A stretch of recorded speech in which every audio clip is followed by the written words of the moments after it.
the disparities and the discrepancies just continue to grow between the men's and women's tournaments. The NCAA released their 2018-2019 season budget this week. And as expected, I think, the men's tournament received $28 million in funding, and the women's tournament received half that, about $14.5 million. But the men's tournament brought in $864 million, whereas the women's tournament lost $2.8 million. So, I mean, we had talked about the discrepancies between their facilities last week. We know that the women did not receive a good weight room, not enough food, not great merchandise. And so, Andrew, they have yet to release the 2021 budget this year. But, I mean, do you really expect that anything's going to be different? Absolutely not. I mean, right here on my phone, this is the page for the NCAA on Title IX and quote unquote gender equity. And the first sentence says, quote, one of the NCAA's principles of conduct for intercollegiate athletics focuses on gender equity. Well, how can you really be focused on gender equity when the men are getting almost $14 million more put into their tournament than the women are? I mean, this is hypocrisy at the highest level. You've created something in Title IX to prohibit stuff like this from happening, but the people who are allowing this are the people who wrote Title IX into existence. It just, to me, it doesn't make any sense. We knew immediately when we found out that the NCAA men's tournament was going to be in Indianapolis. I think it was like a month and some change later before we found out that the women would be in San Antonio. And then we're looking at the facilities, and some of these games are being played in almost rec center type gyms. And when you compare that to the men who are playing in Bloomington, they're playing at Hinkle, they're playing at Mackey over on the campus of Purdue. These are beautiful arenas, Division I level, and it's not the same. We're not seeing the same for the women. And it just really is a shame at the end of the day, because I truly believe if you put women's basketball games, if you put tournament games on TBS, on TNT, on True TV, on CBS, in between with the men, you are going to draw great ratings. People think, Chris, that women's basketball isn't a draw. If you go to Europe, and a lot of places over there, Italy, Russia, the women's basketball players are renowned. They're thought of just like NBA players are thought of here in the States. So I'm not shocked. I'm not surprised. And when we see the budget numbers for 2021, they're going to be more the same, especially what we saw to start in the first round of those tournaments. Obviously, the NCAA was able to adjust and upgrade those facilities, but only because they were called out on it. If they weren't called out on it, they would have waited until the Sweet 16 with less teams and then unveiled all that stuff. So to me, it really is, it's hypocrisy. And at this point, I think the NCAA, whenever the day comes where the NCAA is forced to dissolve and we pay players and we go about a different way when it comes to collegiate athletics, whenever that day comes, I will be much happier, because right now at this point, I mean, what are you really playing for if you're not getting the respect that you deserve? Yeah, I think it's well said, Andrew.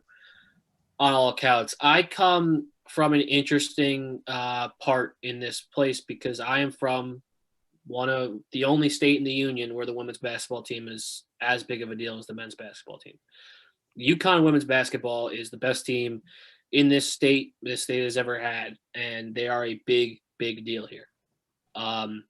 But when Kemba led the team to the national championship, when Shabazz Napier led the team to the national championship, they were a bigger deal. But some of the biggest, athletic memories I have are the Maya Moore team breaking the record of consecutive wins, Brianna Stewart going 4 rings in 4 years. Those kind of athletic achievements in the history of Connecticut sports are huge, huge.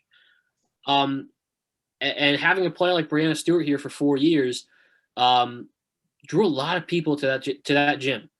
And I've seen firsthand how a really good team, a really good product can draw people regardless if it's women's basketball or men's basketball. But in order for that to happen, they need to be the greatest team of all time, right? Because the UConn women's basketball team is the greatest team of all time. And that's what it takes to draw the people to the games. In South Carolina, in Baylor, they're not drawing it. They're not as big of a deal as the men's teams because it's been a much shorter span that they've been this great. Yeah, it's upsetting and it's hypocrisy, and you said it well, Andrew. I don't really have too much more to add besides Yeah. it's interesting. I think yeah, I don't really know what else to say.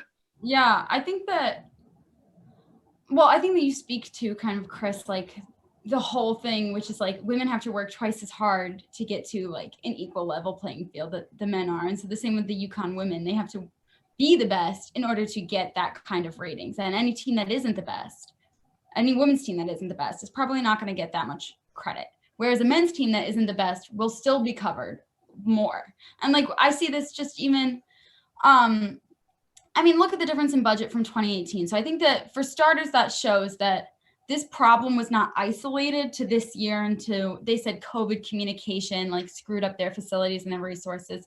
This problem was not isolated to this year. They have been underfunding the women's tournament for years. And so I think that that contributes to the fact that the women don't draw in as much revenue as the men, because when you put more money into an organization and then you give them better resources, better access to media, better sponsorship deals, they will draw in more money. Whereas if you give the women less money to not be shown on television, to not have major media deals, obviously they're not going to draw in as much revenue as your men team. Like, I think that that is expected, but I'm sure that the NCAA will say, well, the women don't make as much money, so they can't get as much money.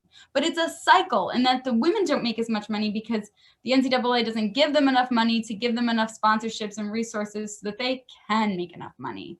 So I think that it's a very toxic cycle, but I think that UConn is kind of like a prototype to show that women's basketball can be incredibly popular if you funnel resources and give them the media time that they deserve. Mm-hmm. Absolutely.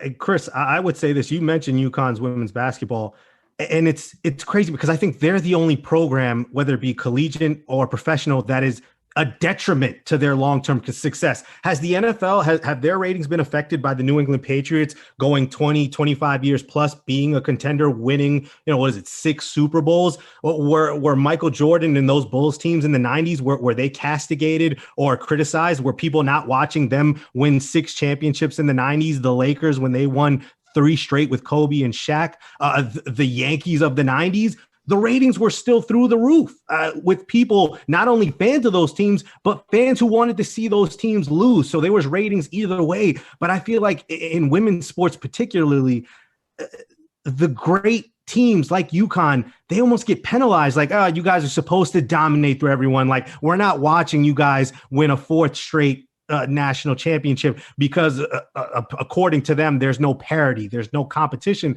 but it really is unfair and unjust. If that's the case, be consistent and judge other teams harshly or put them on that pedestal. But to only do that for women's teams, it really just goes to show you we have such a long way to go in giving women's sports and just giving them their respect and give them equal platform, equal footing alongside their male counterparts.